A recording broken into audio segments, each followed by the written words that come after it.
Welcome to the Blue Collar Nation podcast, the podcast dedicated to making the lives of home service professionals better. Now join Eric and Larry to talk about all things home service. We are going to be doing a talk today about hiring. It's an art and a science. And as we all know, those of us that have people working for us, you got to figure these things out.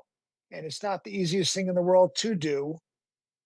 And let's see if we can get through this. So anyway, as an introduction, my name is Larry from SuperTech University. We can train your people to be amazing, wonderful, and do some really cool things for your company when you put some focus in quality training that my business partner does and the lessons that we send out.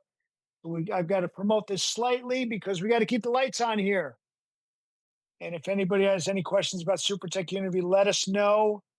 And I might slip in a couple little promotions while I'm talking here, but it's all for the benefit of everybody. So check it out. When you're hiring, it's both an art and a science. You have to be logical, but you need to use your gut sometimes too. As we all know, we've got people here with us right now that have teams, and they know what it's like to have people that work out and don't work out, and you got to put some effort into it. So the science is do some personality assessments, right? And we work specifically with DISC personnel. We speak in DISC. People have told me, Larry, you speak in DISC. And the people that are here in the room and others know DISC well. And you can see how effective it can be when you're hiring. But you also have to keep in mind that people will tell you things when you're hiring that they think they want you to know about them. And they're not always as forthright as possible. So when you're interviewing and going along, you want to do another assessment with them at some point into, if you hire them, into their, when they're working for you, to find out exactly where they land. But if you're good at DISC, you will kind of know. I mean, you can get into it in different type of detail with Myers-Briggs, the cultural index, Wonderlic. All these things will help you understand people better when you're hiring, because right now we're in a workers market. We had a little bit of a conversation about that earlier today. It's a workers market. We need people working for us more than they want to work for us. I think that's turning right now because AI is taking so many jobs and there's more people in the workforce right now that they're willing to work in the trades, whether you're a carpet cleaner, plumber, electrician, HVAC. If you put the science to it, you're going to understand who you're hiring a lot better. Okay. And then you have the nuance, the art. Okay. Reading them well. Eric Olson and I had a conversation about this a couple years ago about understanding who's coming through your door and seeing if they're going to be a good fit on your team. And this goes through the whole time. This is why you're working on your people consistently with reviews and everything as you're going along, understanding them. But the original meeting with them, you want to understand them. You want to have your canned questions and your expected answers. Eric did this slide deck. He said wearing them down. He had this strategy where he stayed with them for a long time, interviewing them and wear them down so they became honest with him. He would ask them, talk to him, kick back, put his feet up, get comfortable. And then the interviewee would get comfortable as well and show their cracks, show how they really were. So you would know if you want to hire them or not. Okay. And you have interactive interviews where you're doing role playing and such. It makes a difference. And you find your own. The thing is, you have to have a system and a strategy, and you find your own skill set. Eric Olson is going to interview different people than Brian will, than I will, than Eric will, than Jacob will. But you have your system written down, the questions you want to ask, and then the answers that you're looking for. And then you know the answers that if you hear, you might as well ask them to walk out the door. You get somebody that comes in and they got a wife beater on and they look miserable and they got their hat on backwards. You're like, great, this isn't going to work out. But if you start asking them a few questions and they're giving you perfect answers, maybe nobody taught them how to dress for an interview. I know it's a bit of a stretch, but we've all found somebody that would surprise you. Oh, this person might not be so bad. I'm judging them completely the wrong way, right? But you have to go through the process. The system is more of a science, but your system is going to be an art based on who you are. There was another thing Eric would do during interviewing. He'd bring him in the back, show him the shop, and he'd be picking up chairs and putting them against the wall or doing some type of task. And he would test them to see if they were going to participate in trying to help him do whatever he was doing. So if there was 10 chairs there and Eric started putting them away, did they try and help him? Did they say, hey, let me help you out? Were they proactive in their approach? Something like that. There's many things that you can do to weed out how people are. Okay. And maybe you can do a 2-day ride along with them to see if they're a good fit. And I don't know if this works in every state because, like somebody in California was saying earlier, and Minnesota, that these states are so employee or labor sensitive that they're not able to do this. But if you get somebody in a truck and you get out with them to see what they really know on a job site, or maybe you just put a system in the back of your truck, a back of your shop, see if they really know how to clean carpet, see if they really understand what plumbing's like. Have a system in the back or an HVAC unit or electrical unit. See if they know how to walk the walk and talk the talk because we were fooled many times. We were fooled many times that people didn't know exactly what they were talking about. But then we're also completely surprised that some people knew way more than we anticipated.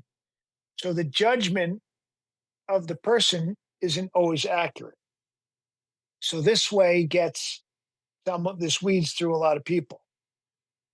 And then the first 2 weeks are crucial. Okay. Are they able to put on a good first impression? Are we able to put on a good first impression for them too? Are they professional in front of the clients, in front of us, in front of each other? They have to be professional with us as the owner, manager, etc. They have to be professional with their colleagues and respect them. And they have to be professional with the client. So there's a lot of things going on, but you have a system about it and you write down what's going on. If these people are quality as they're going along, makes a big difference. We want to make them comfortable so that they're confident in who they are. Sometimes that's confident is they become too confident. I get it, that they're not a good fit, but you want them to be confident where they can be themselves. And then you want to have them have quick wins. And I used this example earlier, like with our kids. We want our kids to have wins. Many times with our staff, we kind of treat our staff like our kids. We want to have them to have quick wins where they're able to make a decision. Either decision is going to be winning, and you can compliment them and build them up. If you want these people to succeed, that you hire. You're not looking for reasons to fire them. You're looking for reasons to keep them on. And granted, you're looking at both of them, but you more right now with the job market that it is, you want to have people that are going to stay with you longer than you're going to be getting rid of them. Okay. And you want to create a culture of accountability. I know Eric and Monique do that all the time. This is what you need to do. Are you doing this? And they know their expectations every single day. They know their wins. Brian manages a big team also. People know what they're accountable for and what they aren't. And you have to always reinforce that. And that's what you talk about when you're hiring them. And these are the things you talk about, the expectations when you're hiring them as well in the interview. And then this is something that Lisa Lavender, I don't know if you guys know Lisa Lavender. She has a company called RTI. It's called another company now. If you type on RTI Learning, they have a really cool training company. And there's this thing called Onboarding that she does. It's all about when you hire somebody, getting them up to speed quicker so that they're happier, so they produce. And if you do a Onboarding, they're going to be productive quicker. If you get them on a truck and producing sooner, you have less money running out the door behind you in training and supervising, And all these things you got to do to get somebody up to speed. If you give them more attention, you wow board them instead of onboarding, it goes a lot quicker. Okay. And this is what the wow boarding has to do with. Does anybody have any questions or anything in the meantime? Anybody on Facebook? Give me a couple thumbs up. Hopefully, I'm helping out here a little bit. I'm so into talking about this, I'm not even looking at our page. So, this was something that I thought was very interesting. Your first impression when they come in on their first day. This is what Lisa was talking about. What do they go home and tell their family about their first day? Do they come home and say, "Oh, these guys are ridiculous. They're disorganized. There's a mess. I didn't get trained. People weren't nice to me. I didn't even know where to go when I got there. I had to sit in a chair and wait for somebody."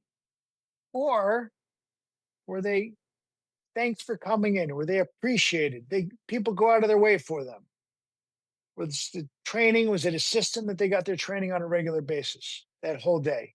Boom, boom, boom, boom. Were they taught things that were valuable to them? Was the job that they're looking at going to be something they think they're going to enjoy? Was it similar to what they were sold on when they were hired? What they tell their family makes a difference because their families go, "Oh, don't go back there tomorrow." Or, "Oh, that sounds miserable." Or they can say, "Oh, this is great. I'm happy that you need to, you found a great place to work." What do they tell the family every day? And then Mrs. Jones, not Mrs. Jones, Mrs. that just hired. You got a dude working there, and his wife is like, "Go to work, enjoy your job. And if they're good to you, keep going there because I want you coming home happy every single day." If they're coming home grumpy to their wives and family, the business is going to look good in their mind and they're not going to do as good a job. They're just there for a paycheck. You don't want to have people working for you that are just there for a paycheck. Okay. And you want an inviting atmosphere. This is what we did in the beginning. We haze them. We send them under the house. Oh, we got a water damage. We got a new guy. Send him under the house. Ryan has a restoration company. Have you done that before, Ryan? Potentially, right? You and Logan could have done that. It's not the best way to make somebody want to come to work day in and day out if they just get the junk in the first place. We're not in the 1980s or 90s where you have to earn your way in. It's the other way around. We have to earn the trust of the people that work for us. Funny that it just flip flopped. Most of us as owners don't see it that way, right? So you've got to give people attention properly. That I'm just looking at a comment that just came in from Jacob. Cool. Ryan said something here too. Oh, you have not. Okay, good for you. Ryan said he hadn't sent in somebody under a house. You want to earn their trust because you want them to do a good job for you. And you need to earn their trust because you want them to come to work the next day. It's a worker's economy. I said this a bunch of times in a previous presentation.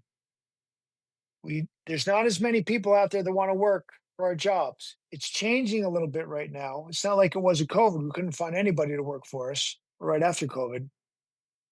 But we still have to keep the people that work for us doing a good job. We all know what it's like to lose our mind when somebody's not doing a good job. You give them motivation to do a good job. And here's a perfect segue to SuperTech University.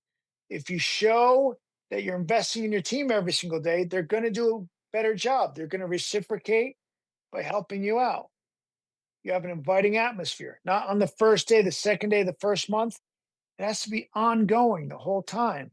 Like when you start dating somebody, you're on your best behavior. Does that mean after 5 years you can show your colors and it's going to be good? No, that's when it goes south. You have to be focused on giving exactly what these people need to give or want so they stay with you. And then you show them the training path. Okay, so if you do all these things, you're going to get a raise at some point, at this point, right? You do all these things, we're going to send you for training. You do these things, and you're going to get your own truck. You do these things, and you can be a lead. And when you lead, you get these opportunities. And you say, okay, and there's tips over here if you do a good job. And if you do these things, it doesn't work. So you give them a path on where they're going to go. And then an org chart. I had a picture of an org chart. You should have put one in here. Anyway, you have your org chart for your company, right? We had one on the wall. It wasn't big. It might have been just a sheet of paper, an 8x10, but it showed where everybody was on the org chart. This is in the beginning. It got a lot bigger towards the end. But I remember when Eric started doing this, there was like a dozen, maybe 15 boxes. I remember the first time he explained it. He says, this is where everybody is. This is the opportunities for you. Because we drew a bunch of empty boxes where we were going to hire somebody. And then when people saw the empty boxes, they said, oh, maybe I can move into those empty boxes. Because we would move guys from technicians to business development reps, right? We'd move people from business development, would be answering the phone, CSR. They like CSR. We had one girl that was a business development like CSR. So she started answering the phone more often. And we had one guy that was a tech. He made a huge leap to service manager. And then he moved up to right next to Eric and I. He was making big decisions on a regular basis. And when you show them the org chart, it shows them a training path and the opportunities that they can have. And this type of thing helps an awful lot with communicating with your team and getting them to understand. Okay. And then I have a quick quote. The onboarding experience makes a huge difference in how employees view your company. So getting it right matters. Not every company does it right. Just as 12% of employees believe that their organization does a great job of onboarding its new hires, 12%, that's pretty small, right?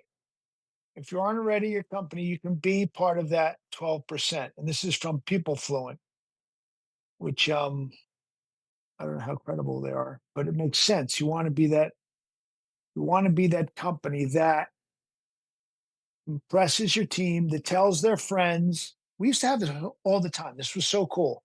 They'd bring their friends in there going, this is a great place to work. You guys want to work for Eric and Larry and Andy and Leslie or whoever was running that department. You want to come here. And we're like, oh, this is so cool. Thank you for listening to the Blue Collar Nation podcast. For more information about Eric and Larry and Supertech University, please visit us at supertechu.com.